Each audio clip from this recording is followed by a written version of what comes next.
মোহাম্মদ সাল্লাল্লাহু আলাইহি সাল্লামের মেয়ের জামাতা। এখন আসেন, এই পবিত্র মুহররম এবং আশুরাটা কেন হলো, কি কারণে হলো? নিশ্চয়ই কোনো এখানে একটা বিশেষ কোনো অর্থ আছে। অর্থ ছাড়া তো, কোনো কারণ ছাড়া তো হয় না, কি ফেরদৌস? নিশ্চয়। তো এটার উপর আমি একটা কথা আপনাদের কাছে বলতে চাই। আসলে কি প্রকৃত মুসলিম হিসেবে কি আমাদের কি এটা করা উচিত, নাকি আমাদের এই পবিত্র মুহররম আশুরাতে আমাদের অন্য কিছু করা উচিত? কোনটা বলেন?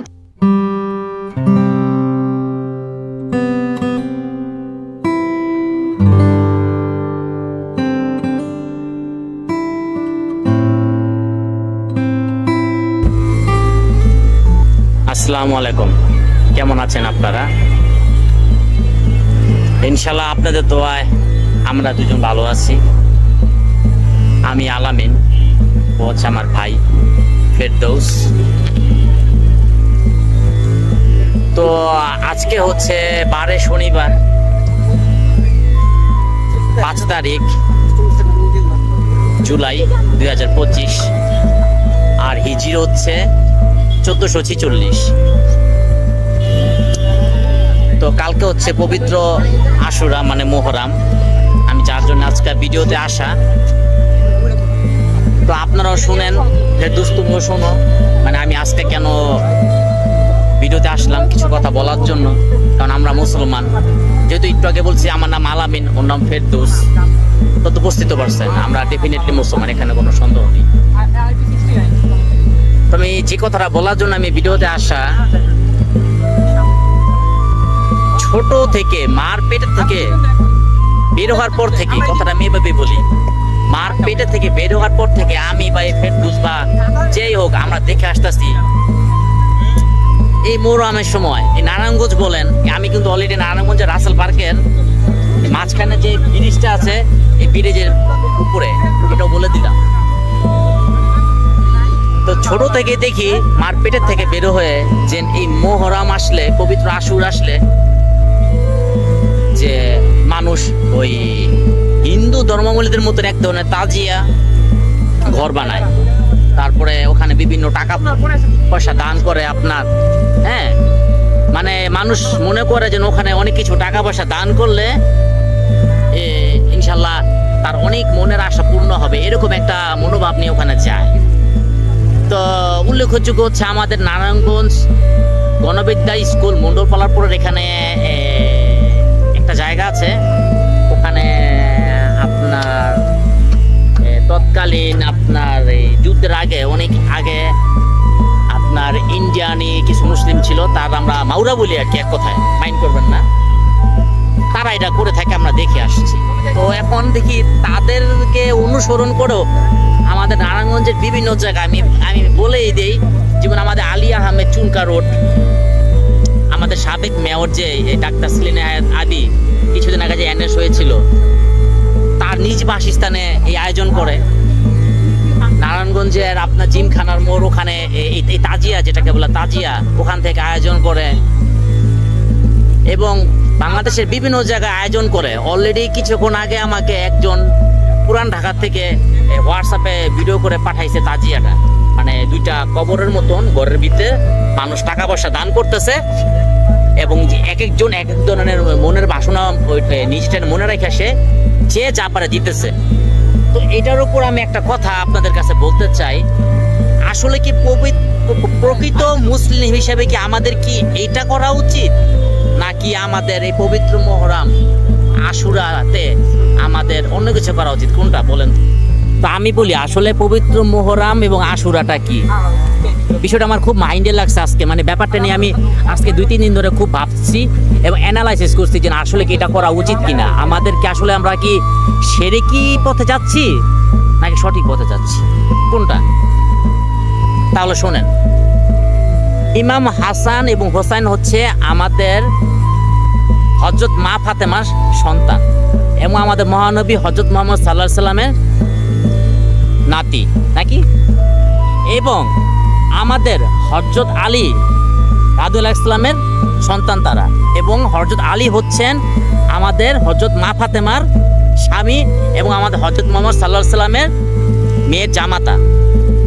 এখন আসেন, এই পবিত্র মহরম এবং আশুরাটা কেন হলো, কি কারণে হলো? নিশ্চয়ই কোনো এখানে একটা বিশেষ কোনো অর্থ আছে।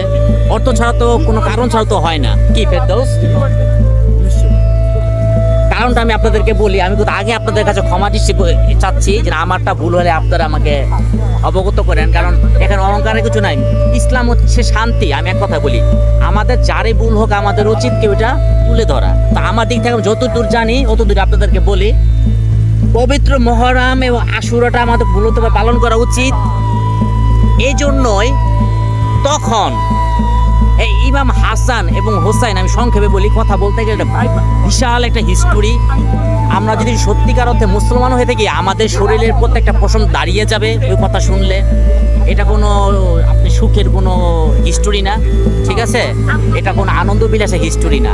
এই পবিত্র মহরম, এই আশুরাটা কেন হচ্ছে এবং কেন পালন করা উচিত, কিভাবে পালন করা উচিত, এটা আমি আপনাদেরকে এখন বলবো।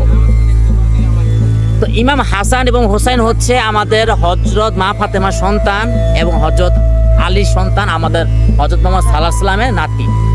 না, এখন যখন ইমাম হাসান এবং হোসাইন তারা বড় হয়, তাদেরকে বিবাহ দেয়। হযরত আলী বিভিন্ন জায়গায় হিজরতে যায় আমাদের হযরত মুহাম্মদ সাল্লাল্লাহু আলাইহি ওয়াসাল্লামের নির্দেশে, যেহেতু সে তার মেয়ে জামাতা ছিলেন, তার আদেশে সে বিভিন্ন জায়গায় হিজরতে যায়, তাই না? তো তখন ওই সময় এজিদ নামে, নমরুদ বাদশা না, এজিদ, নমরুদ একটা, আপনার এজিদ হচ্ছে আর একটা। তখন ওই সময় এজিদের শাসন ছিল। সে আপনার এক কথা ইহুদি নাসারা ছিল, সে কোনো হিন্দু ধর্মাবলম্বী ছিল না। আমি আপনাদেরকে বলি, সে ইহুদি নাসারা ছিল, এটা হাদিসে আমরা পাই। একজন ইহুদি নাসারা ছিল, যে ইহুদি নাসারা সে কোনো আল্লাহ মানত না, কোনো খুদা মানত, ওই নমরুদের মতন আর কি, আপনার না কোনো ধর্ম মানত। সেও নিজের একজন একটা দাবি করতো যে সেও একজন ওই খোদা না হলো, সে একজন পাওয়ারফুল একজন ম্যান, সে নিজের এরকম দাবি করতো। তো মানুষের প্রতি প্রচুর পরিমাণে তারা অন্যায়, অত্যাচার, জুলুম, নারীর প্রতি নির্যাতন এগুলো চালিয়ে যেত। তো মূল ঘটনা হচ্ছে এই ইমাম হাসান এবং হোসাইন এবং তারা সহ আমার নবীজি যে সাহাবীগণরা ছিলেন, হযরত ওমর বলেন, আরো অন্যান্য যে বড় বড় সাহাবীরা ছিলেন, তারা অনেক প্রতিবাদ করছেন, পেছনে এমন অনেক ইতিহাস আছে। তো কথা সেটা না, এই আজকের দিনে বা কালকের দিনে এটা কেনই আমরা পালন করি, এটা মূল ঘটনাটা হচ্ছে আপনার এই যে ইমাম হাসান তার স্ত্রীকে বিশ্বাস করে এবং এজিদের ষড়যন্ত্রে তাকে বিষপান করিয়ে তাকে শাহাদাত বরণ করায়।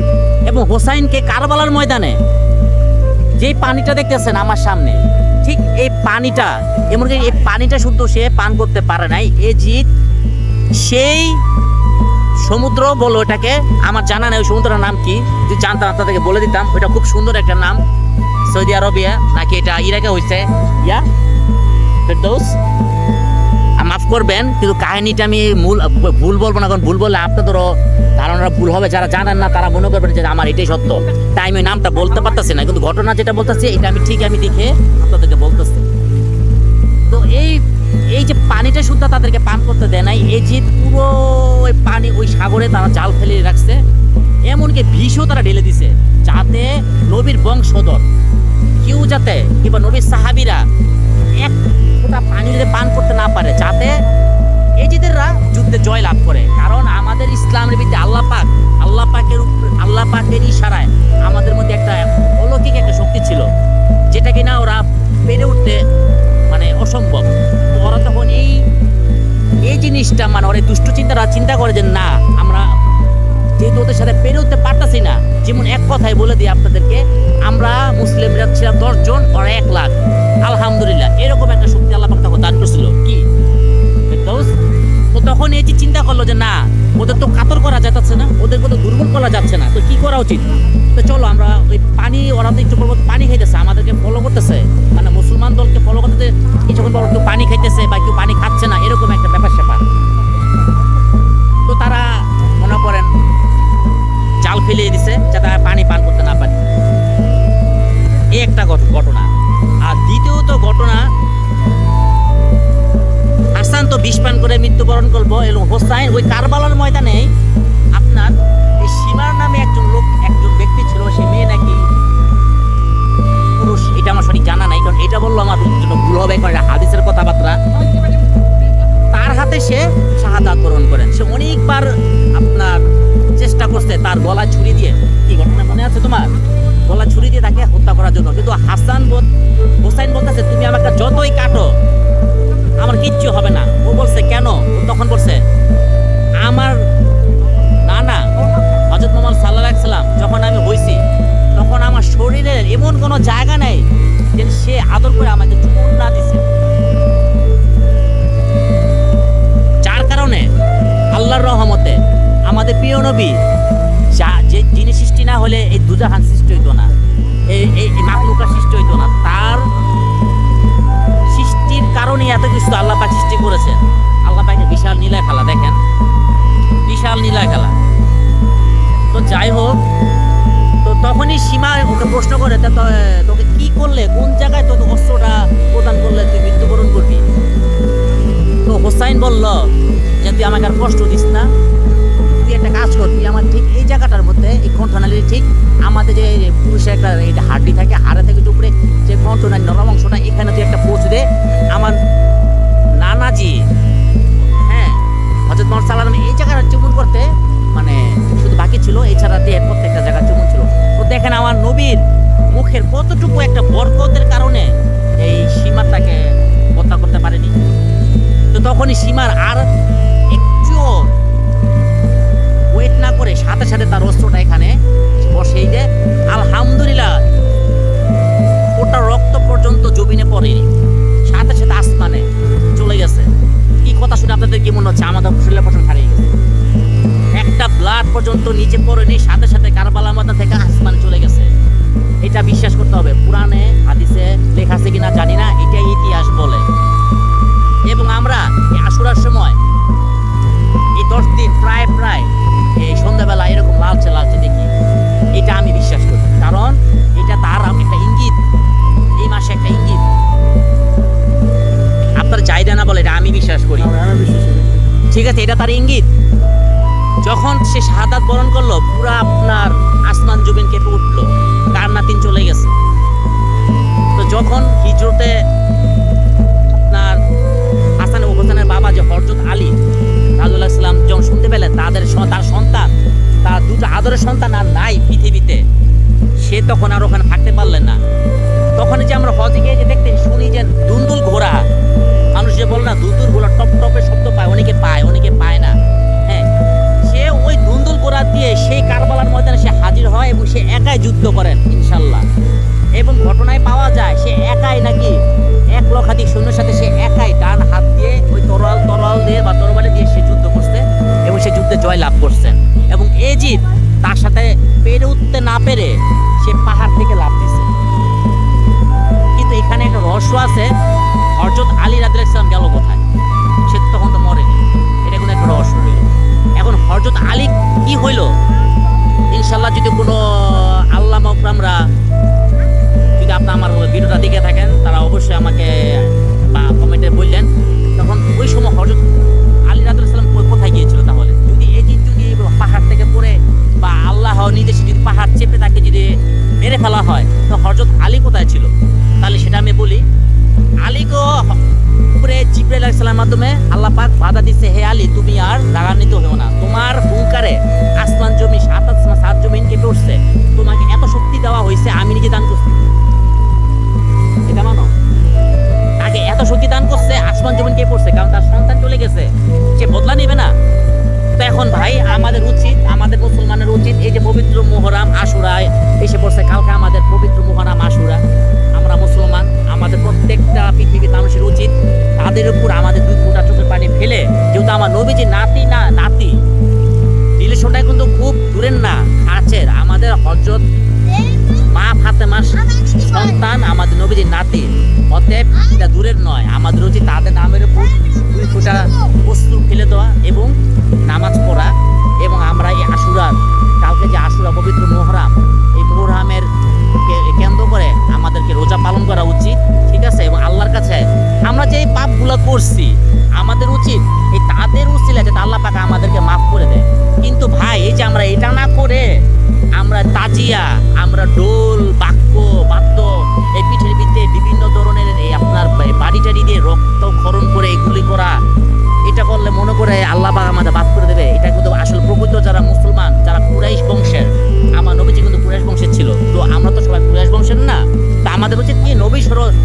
নবীকে তো অনুসরণ করে তো আমাদেরকে চলা উচিত কি নাকি ফেরদৌস? তো দর্শক আমাদেরকে উচিত, আমাদের পুরো মুসলিম জাহানের উচিত আমাদের প্রিয় নবী, শেষ নবী, আমাদের শেষ দু জাহানের নবী হযরত মুহাম্মদ সাল্লাল্লাহু আলাইহি ওয়াসাল্লামকে অনুসরণ করে আমাদের চলা উচিত। কারণ আমরা কি ওই হিসাব করে যদি আমরা এখন তাজিয়া করি, ওই কবরে টাকা ওই যে ওখানে কবর বানিয়ে টাকা দিই, তাহলে কি আমাদেরকে আল্লাহ পাক গুনাহ মাফ করে দিবে? এটা সম্পূর্ণ ভাই শিরকি। আপনারা যারা এখনো সচেতন নাগরিক বা সচেতন ইসলাম পথে আছেন, সঠিক পথে আছেন, ঠিক আছে, তারা অবশ্যই এইভাবে মানবেন। আসলে মুহররম আসলে এইভাবে মানা উচিত না, মুহররম আসলে মানা উচিত এইভাবে। আমরা রোজা রাখা উচিত, আমরা নামাজ পড়া উচিত, আল্লাহর কাছে আমাদের গুনাহ মাফ চাওয়া উচিত। বাকিটা আল্লাহর উপর মাফ করা দেওয়া মালিক আল্লাহ। তো ভাই আজকের মতো ভিডিও এই পর্যন্তই। যাই হোক, আমার কথায় কোন জায়গায় কোন টপিকে ভুল হয়েছে আমি নিজে জানি না। যদি কোথাও কোনো ভুল হয়ে থাকে আপনারা আমার কমেন্ট সেকশনে আমাকে জানিয়ে দিয়েন যদি ভুল হয়, এবং আপনাদের কাছে আমি অবশ্যই ক্ষমা চাই। তো ফেরদৌস, তোমার কিছু বলার আছে? তো সবাই ভালো থাকবেন, আর পবিত্র মুহররমের শুভেচ্ছা রইল। আমরা সবাই ইনশাল্লাহ, আজকে কে কে রোজা রাখছে তাও জানি না, এটা কমেন্টে জানেন, ঠিক আছে? তো আমার এই ভাই